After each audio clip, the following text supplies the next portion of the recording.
Hi, my name is John. Fiona. My name is Fiona. I am sorry about that. They appear almost like hiccups. I am a fairy tale bee, and as it happens to be, I have multiple personalities, buzzing about. We are about to embark on a journey of deep sleep and fairy tales, and as your hostess, it will be my pleasure to take you there.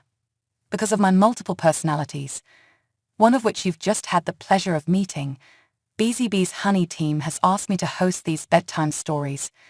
They suggested that I lean into my many gifts and to use each personality for a separate character in the story. And so I did. In addition to the natural sleep aid or an insomnia natural treatment that people claim to use Beezy Beez products for, we found that our customers listen to these bedtime stories to calm and relax and help them fall into a deep and uninterrupted sleep. And that's why we decided to share these bedtime stories with the world.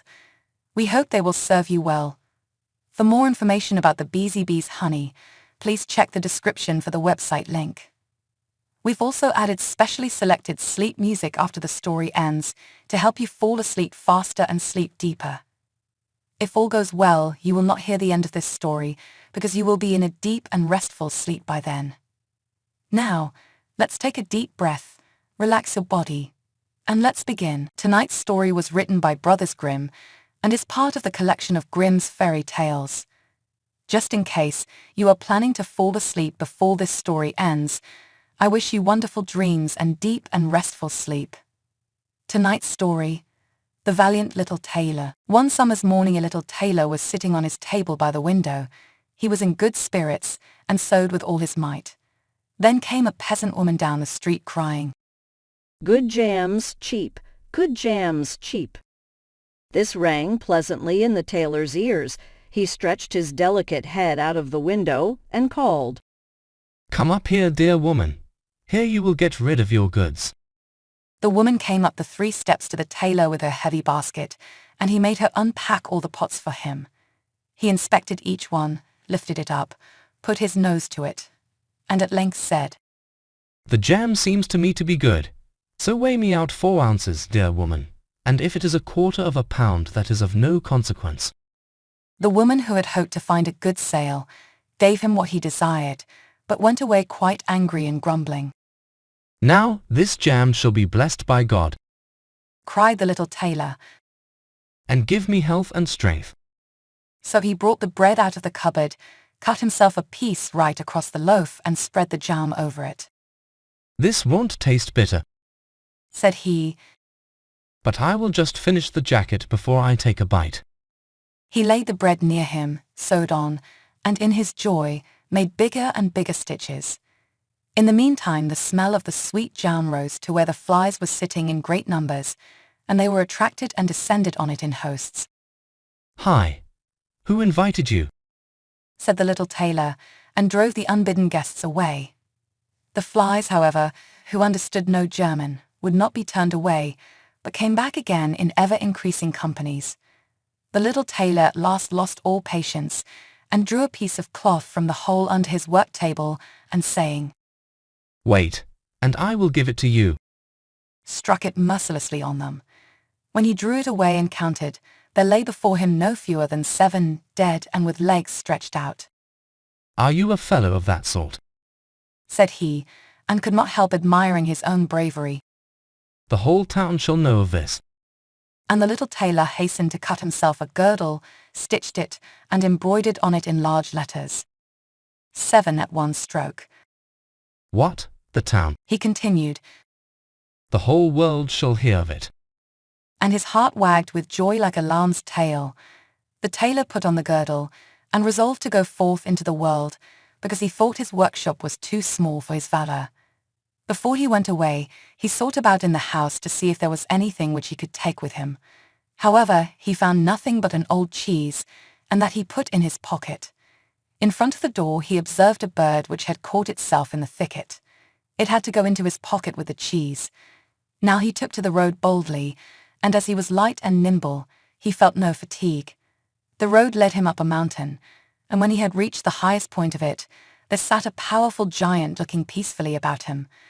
The little tailor went bravely up, spoke to him and said, "Good day, comrade.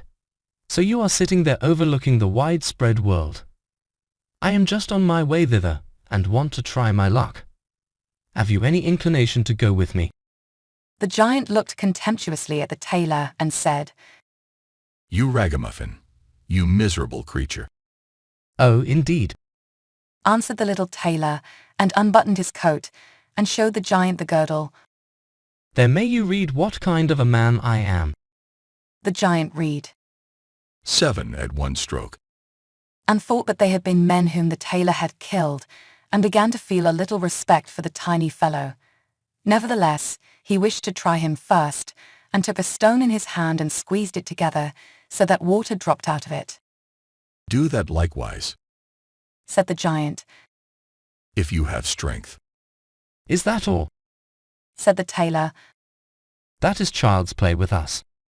and put his hand into his pocket, brought out the soft cheese, and pressed it until the liquid ran out of it. "Faith, Said he. that was a little better, wasn't it?"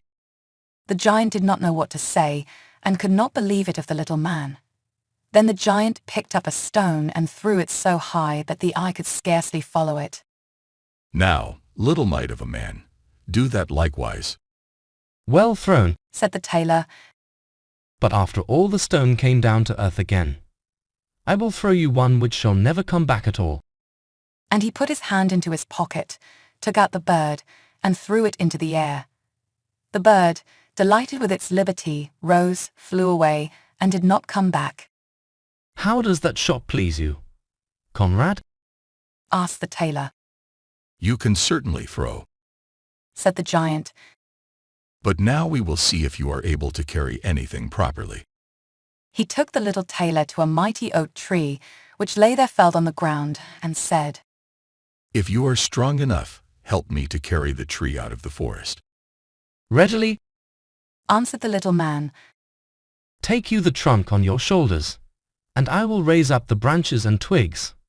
After all, they are the heaviest." The giant took the trunk on his shoulder, but the tailor seated himself on a branch, and the giant, who could not look round, had to carry away the whole tree, and the little tailor into the bargain. He behind was quite merry and happy, and whistled the song, 3 tailors rode forth from the gate. as if carrying the tree were child's play. The giant, after he had dragged the heavy burden part of the way, could go no further, and cried. Hark you, I shall have to let the tree fall. The tailor sprang nimbly down, seized the tree with both arms as if he had been carrying it, and said to the giant, "You are such a great fellow, and yet cannot even carry the tree." They went on together, and as they passed a cherry tree, the giant laid hold of the top of the tree where the ripest fruit was hanging, bent it down, gave it into the tailor's hand, and bade him eat. But the little tailor was much too weak to hold the tree, and when the giant let it go, it sprang back again, and the tailor was tossed into the air with it. When he had fallen down again without injury, the giant said, What is this? Have you not strength enough to hold the weak twig? "There is no lack of strength." answered the little tailor. "Do you think that could be anything to a man who has struck down 7 at one blow? I leapt over the tree because the huntsmen are shooting down there in the thicket. Jump as I did, if you can do it." The giant made the attempt, but he could not get over the tree, and remained hanging in the branches, so that in this also the tailor kept the upper hand. The giant said, If you are such a valiant fellow, come with me into our cavern and spend the night with us. The little tailor was willing, and followed him. When they went into the cave, other giants were sitting there by the fire, and each of them had a roasted sheep in his hand and was eating it. The little tailor looked round and thought, It is much more spacious here than in my workshop. The giant showed him a bed, and said he was to lie down in it and sleep. The bed, however, was too big for the little tailor. He did not lie down in it, but crept into a corner. When it was midnight, and the giant thought that the little tailor was lying in a sound sleep, he got up, took a great iron bar, cut through the bed with one blow, and thought he had finished off the grasshopper for good. With the earliest dawn the giants went into the forest, and had quite forgotten the little tailor, when all at once he walked up to them quite merrily and boldly. The giants were terrified, they were afraid that he would strike them all dead, and ran away in a great hurry. The little tailor went onwards, always following his own pointed nose. After he had walked for a long time, he came to the courtyard of a royal palace, and as he felt weary, he lay down on the grass and fell asleep. Whilst he lay there, the people came and inspected him on all sides, and read on his girdle, 7 at one stroke. "Ah," said they, "what does the great warrior want here in the midst of peace? He must be a mighty lord." They went and announced him to the king, and gave it as their opinion that if war should break out, this would be a weighty and useful man who ought on no account to be allowed to depart. The council pleased the king, and he sent one of his courtiers to the little tailor to offer him military service when he awoke. The ambassador remained standing by the sleeper, waited until he stretched his limbs and opened his eyes, and then conveyed to him this proposal. For this very reason have I come here. The tailor replied, I am ready to enter the king's service. He was therefore honorably received, and a special dwelling was assigned him. The soldiers, however, were set against the little tailor, and wished him 1,000 miles away. The soldiers, however, were set against the little tailor, and wished him 1,000 miles away. "What is to be the end of this?" they said among themselves. "If we quarrel with him, and he strikes about him, 7 of us will fall at every blow. Not one of us can stand against him." They came therefore to a decision, betook themselves in a body to the king, and begged for their dismissal. "We are not prepared," said they, "to stay with a man who kills 7 at one stroke." The king was sorry that for the sake of one he should lose all his faithful servants, wished that he had never set eyes on the tailor, and would willingly have been rid of him again. But he did not venture to give in his dismissal, for he dreaded lest he should strike him and all his people dead, and place himself on the royal throne. He thought about it for a long time, and at last found good counsel. He sent to the little tailor, and caused him to be informed that as he was a great warrior, he had one request to make to him. In a forest of his country lived 2 giants, who caused great mischief with their robbing, murdering, ravaging, and burning, and no one could approach them without putting himself in danger of death. If the tailor conquered and killed these 2 giants, he would give him his only daughter to wife, and half of his kingdom as a dowry. Likewise 100 horsemen should go with him to assist him. That would indeed be a fine thing for a man like me, thought the little tailor. One is not offered a beautiful princess and half a kingdom every day of one's life. Oh yes, he replied, I will soon subdue the giants, and do not require the help of the 100 horsemen to do it. He who can hit 7 with one blow has no need to be afraid of 2. The little tailor went forth, and the 100 horsemen followed him. When he came to the outskirts of the forest, he said to his followers, Just stay waiting here. I alone will soon finish off the giants. Then he bounded into the forest and looked about right and left. After a while he perceived both giants. They lay sleeping under a tree, and snored so that the branches waved up and down.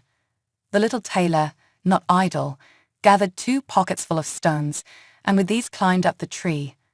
When he was halfway up, he slipped down by a branch until he sat just above the sleepers, and then let one stone after another fall on the breast of one of the giants. For a long time the giant felt nothing, but at last he awoke, pushed his comrade, and said, "Why are you knocking me? You must be dreaming." Said the other, "I am not knocking you."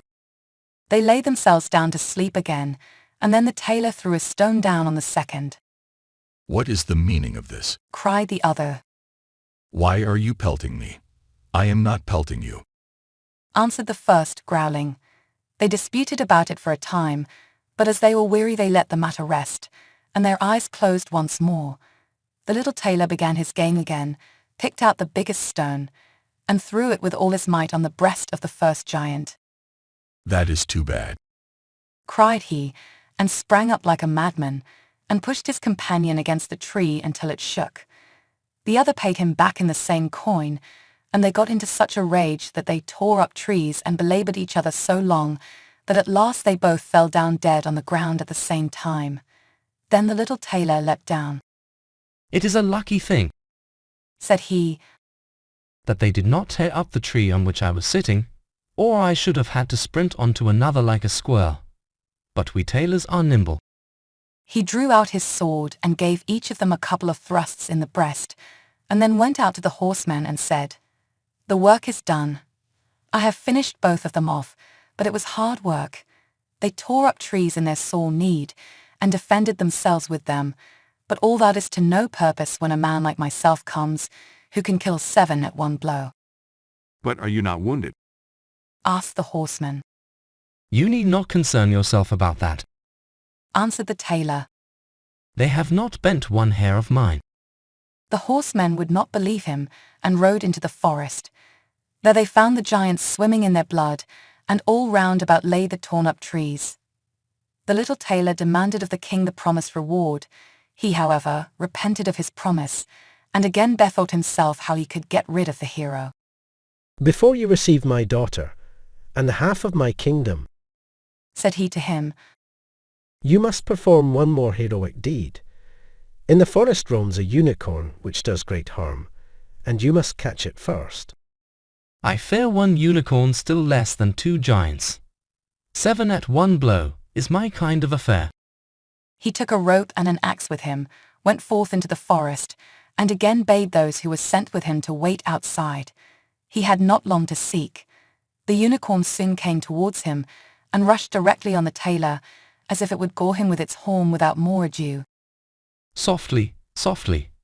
It can't be done as quickly as that, said he, and stood still and waited until the animal was quite close, and then sprang nimbly behind the tree. The unicorn ran against the tree with all its strength, and stuck its horn so fast in the trunk that it had not the strength enough to draw it out again, and thus it was caught. Now I have got the bird, said the tailor, and came out from behind the tree and put the rope round its neck, and then with his axe he hewed the horn out of the tree, and when all was ready he led the beast away and took it to the king. The king still would not give him the promised reward, and made a third demand. Before the wedding the tailor was to catch him a wild boar that made great havoc in the forest, and the huntsmen should give him their help. Willingly, said the tailor. That is child's play. He did not take the huntsmen with him into the forest, and they were well pleased that he did not, for the wild boar had several times received them in such a manner that they had no inclination to lie in wait for him. When the boar perceived the tailor, it ran on him with foaming mouth and whetted tusks, and was about to throw him to the ground, but the hero fled and sprang into a chapel which was near and up to the window at once, and in one bound out again. The boar ran after him, but the tailor ran round outside and shut the door behind it, and then the raging beast, which was much too heavy and awkward to leap out of the window, was caught. The little tailor called the huntsmen thither that they might see the prisoner with their own eyes. The hero, however, went to the king, who was now, whether he liked it or not, obliged to keep his promise, and gave his daughter and the half of his kingdom. Had he known that it was no warlike hero, but a little tailor who was standing before him, it would have gone to his heart still more than it did. The wedding was held with great magnificence and small joy, and out of a tailor a king was made. After some time the young queen heard her husband say in his dreams at night, "Boy, make me the doublet, and patch the pantaloons, or else I will wrap the yard measure over your ears." Then she discovered in what state of life the young lord had been born, and next morning complained of her wrongs to her father, and begged him to help her to get rid of her husband, who was nothing else but a tailor. The king comforted her and said, "Leave your bedroom door open this night, and my servants shall stand outside, and when he has fallen asleep shall go in, bind him, and take him on board a ship, which shall carry him into the wide world." The woman was satisfied with this, but the king's armor-bearer, who had heard all, was friendly with the young lord, and informed him of the whole plot. "I'll put a screw into that business," said the little tailor. At night he went to bed with his wife at the usual time, and when she thought that he had fallen asleep, she got up, opened the door, and then lay down again. The little tailor, who was only pretending to be asleep, began to cry out in a clear voice, "Boy, make me the doublet and patch me the pantaloons, or I will wrap the yard measure over your ears. I smote 7 at one blow. I killed 2 giants. I brought away 1 unicorn, and caught a wild boar. And am I to fear those who are standing outside the room? When these men heard the tailor speaking thus, they were overcome by a great dread, and ran as if the wild huntsmen were behind them, and none of them would venture anything further against him. So the little tailor was and remained a king to the end of his life. We've now come to the end of this story. If you like this bedtime story, please consider liking this episode. It'll allow the platform algorithm to find more people like yourself who would enjoy this kind of content. Consider subscribing to our channel to be notified when new stories are published. Thank you for listening, and may you enjoy a deep night's sleep.